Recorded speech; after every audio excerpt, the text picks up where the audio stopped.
এই শীতের কড়াইশুঁটি দিয়ে কচুরি তো বানিয়ে খেয়েছেন, কখনো কি এইভাবে কড়াইশুঁটির পরোটা বানিয়ে খেয়েছেন?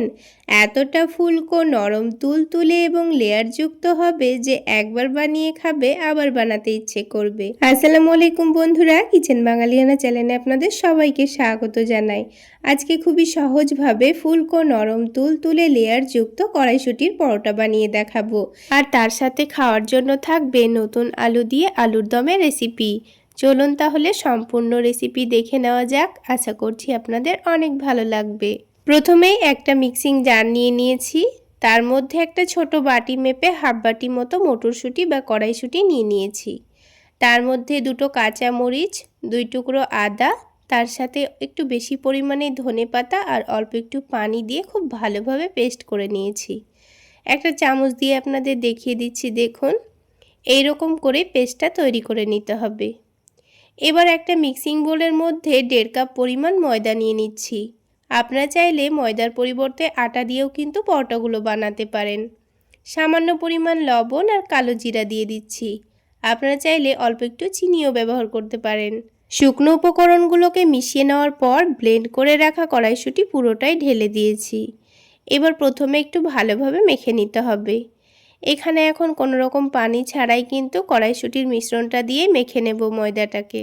অল্প একটু পানি লাগবে মনে হচ্ছিল, সেই জন্য মিক্সিং জারটা একটু ধুয়ে নিয়ে আমি অল্প পানি দিয়ে দিয়েছি।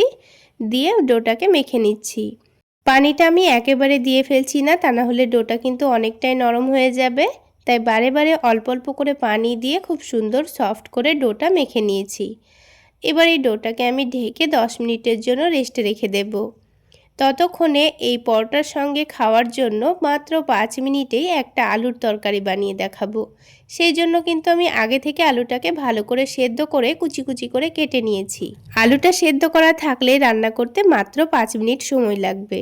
এবার কড়াইয়ের মধ্যে সরিষার তেল দিয়ে তেলটা হালকা গরম হয়ে গেলে অল্প একটু গোটা জিরে আর কালো জিরা ফোড়ন দিয়ে নিয়ে বেশ কিছু পরিমাণ পেঁয়াজ কুচি দিয়ে দিয়েছি। তারপর দিয়ে দেব অল্প একটু আদা, রসুন আর কাঁচামরিচকে থেতো করে নিয়েছি, সেটাই দিয়ে দিচ্ছি। আপনারা চাইলে পেস্ট করেও দিতে পারেন। এবার সব কিছু একসঙ্গে ভালো করে ভেজে নিয়েছি। এবারের মধ্যে টমেটো বাটা দিয়ে দিচ্ছি। একটা ছোট সাইজের টমেটো বেটে রেখেছিলাম, সেটাই দিয়ে দিলাম। তার সাথে স্বাদ মতো লবণও দিয়ে দিচ্ছি। এবার সব কিছু আমি ভালোভাবে ভেজে নেব। এটা ভাজতে আমার 2 মিনিট মতো সময় লেগেছে। 2 মিনিটের মধ্যেই মশলাটা খুব সুন্দর কষিয়ে নেওয়া হয়ে গেছে। এবার এখানে কিছু গুঁড়ো মশলা দিয়ে দিচ্ছি। হলুদের গুঁড়ো, ভাজা জিরা গুঁড়ো, ধনে গুঁড়ো আর নিয়েছি 5 ফোড়ন গুঁড়ো। সবশেষে অল্প একটু চিনি দিয়ে দিচ্ছি। এবার এখানে অল্প একটু পানি দিয়ে দেব। আবারও মশলাটাকে একটু ভালোভাবে কষিয়ে নিতে হবে যতক্ষণ না পর্যন্ত তেল ছাড়ছে। তো দেখুন মশলাটা খুব সুন্দরভাবে কষিয়ে নিয়েছি। এবার সেদ্ধ করা আলুগুলো দিয়ে দিচ্ছি। তারপর আবারও ভালোভাবে একটু নাড়াচাড়া করে নিয়ে আলুটাকে কষিয়ে নিয়েছি। লবণটা কম মনে হচ্ছিল, সেই জন্য আবারও একটু লবণ দিয়ে দিয়েছি। তারপর এখানে আলুগুলোকে রান্না করে নেওয়ার জন্য ফুটন্ত গরম পানি দিয়ে দিচ্ছি। যেহেতু আমি খুব বেশি ঝোল রাখবো না, তাই কিন্তু অল্প একটু পানি দিয়েছি। পানিটা ভালোভাবে ফুটে গেলে এখানে আমি ধনেপাতা কুচি দিয়ে দিচ্ছি। যেহেতু আলুটা আগে থেকে সেদ্ধ করা, তাই কিন্তু এখানে আর আলুটাকে ভালোভাবে সেদ্ধ করার কোনো দরকার নেই। একটু ফুটিয়ে নিলেই হয়ে যাবে। আর দেখুন আলুটা কত সুন্দর সেদ্ধ হয়ে গেছে। যেহেতু নতুন আলু রান্না করেছি, তাই এইভাবে রান্না করলে দেখবেন আলুর টেস্টটা দারুণ আসে। যে কোনো লুচি, পরোটা, রুটি সব কিছুর সঙ্গে খেতে দারুণ লাগবে। তো আলুর তরকারি তো আমাদের হয়ে গেল। এবার পরোটাগুলো বানানোর জন্য আরও একটা কাজ কিন্তু আমাদের রেডি করে নিতে হবে। 2 টেবিল চামচ পরিমাণ কর্নফ্লাওয়ারের সাথে 4 টেবিল চামচ পরিমাণ সয়াবিন তেল একটু ভালোভাবে মিশিয়ে নিচ্ছি। খুব সুন্দর করে একটা পাতলা ব্যাটার তৈরি করে নিয়েছি। এখন এটাকে সাইডে রেখে দেব। আর এই ডোটা কিন্তু 10 মিনিটের মধ্যে দেখুন আগের থেকে অনেকটাই স্মুথ হয়ে গেছে। তো ডোটাকে আবারও একটু ভালো করে মেখে নেব। তাহলেই দেখবেন খুব অল্প সময়ের মধ্যে ডোটা খুব সুন্দর সফট হয়ে যাবে। এবার এই ডোটা থেকে আমি কয়েকটা লেচি কেটে নিচ্ছি। আমি এখানে মিডিয়াম সাইজের পরোটাগুলো বানাবো, তাই মিডিয়াম করে লেচিগুলো কেটে নিচ্ছি। তবে আপনারা আপনাদের পছন্দ মতো কেটে নেবেন। এবার একটা করে লেচি নিয়ে হাতের মধ্যে একটু ভালোভাবে ঘুরিয়ে ঘুরিয়ে লই তৈরি করে নেব। এবার পরোটাগুলো বানিয়ে নেব। তো পরোটাগুলো বানানোর জন্য অল্প করে একটু ময়দা ছড়িয়ে দিয়েছি। তারপর বড় করে আর পাতলা করে রুটি বেলে নেব। যতটা সম্ভব পাতলা করে আমি রুটিটা বেলে নিয়েছি। পাতলা করে বেলে নিতে হবে, তাহলে লেয়ারগুলো কিন্তু খুব সুন্দর পাতলা পাতলা তৈরি হবে। তো আমি পরোটাটাকে 8 ভাগে ভাগ করে নিচ্ছি। এবার যে কর্নফ্লাওয়ারের মিশ্রণটা আমি রেডি করে রেখেছিলাম, এখান থেকে আমি 1 চামচ মতো নিয়ে পরোটার চারিদিকে ভালোভাবে মাখিয়ে নেব। এটা মাখানো হয়ে গেলে ওপর থেকে অল্প করে একটু শুকনো ময়দা ছড়িয়ে দিচ্ছি। ময়দা ছড়িয়ে দিলে কি হবে, পরোটাটা ভেজে নেওয়ার পর কিন্তু খুব সুন্দর লেয়ারগুলো খুলে খুলে আসবে। একটার ওপর একটা এইভাবে করে রেখে দিচ্ছি। আপনারা দেখে নিশ্চয়ই বুঝতে পারছেন আমি কাজটা কিভাবে করে নিচ্ছি।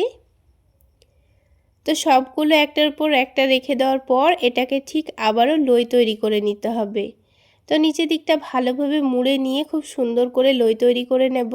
আর এই লইটা তৈরি করার সাথে সাথেই কিন্তু আমি পরোটাটা বেলবো না, সবগুলো লই এইভাবে প্রথমে রেডি করে নিতে হবে। তারপর আমি এই পরোটাগুলো তৈরি করব। তো একটা লই আমাদের তৈরি করা হয়ে গেল, একসঙ্গে সবগুলো লই তৈরি করে নেব। তো এবার এটাকে আমি অন্তত 5 মিনিটের জন্য রেস্টে রাখবো।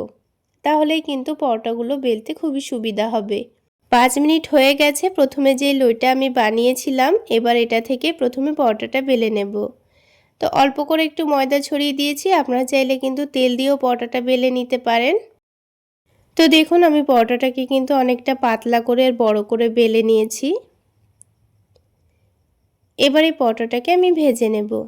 তার জন্য প্যানের মধ্যে 1/2 টেবিল চামচ পরিমাণ সয়াবিন তেল দিয়ে দিচ্ছি। আপনারা চাইলে ঘি দিয়েও পরোটাগুলো ভেজে নিতে পারেন।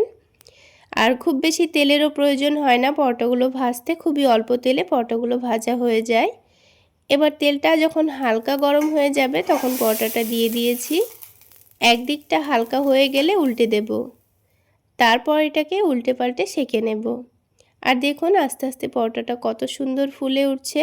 তো পরোটাটাকে উল্টে পাল্টে খুব সুন্দর কালার যখন চলে আসবে তখন আমি তুলে নেব। তো দেখুন বন্ধুরা, একটা পরোটা কিন্তু আমাদের তৈরি করা হয়ে গেল। ঠিক একইভাবেই আমি বাকি পরোটাগুলোও বানিয়ে নিয়েছি। তাহলে বন্ধুরা, আজকের এই কড়াইশুঁটির পরোটা আর আলুর দমের রেসিপিটা আপনাদের কেমন লাগলো অবশ্যই কমেন্ট করে জানাবেন।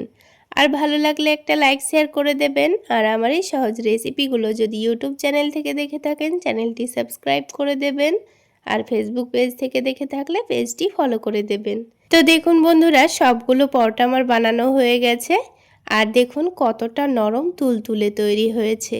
এইভাবে পরোটাগুলো বানিয়ে 2 দিন রেখে দিলেও কিন্তু একটুও শক্ত হবে না, একেবারে তুলোর মতো নরম তুলতুলেই থাকবে। আর ভেতরে দেখুন কতটা পাতলা পাতলা লেয়ার হয়েছে। তো একটা পরোটা আমি আপনাদের ছিঁড়েও দেখিয়ে দিচ্ছি। তো বন্ধুরা, এবার আমি পরোটাগুলোকে আলুর দমের সঙ্গে পরিবেশন করে নেব। আর এই আলুর দমের সঙ্গে এই কড়াইশুঁটির পরোটাগুলো খেতে দারুণ হয়েছিল। চাইলে এই শীতে একবার হলো বানিয়ে খেয়ে দেখবেন, খেতে দারুণ লাগবে। তাহলে বন্ধুরা, আজকে এই পর্যন্তই। সকলে অনেক বেশি ভালো থাকবেন, সুস্থ থাকবেন। দেখা হচ্ছে আবার একটি নতুন রেসিপি নিয়ে নেক্সট এপিসোডে।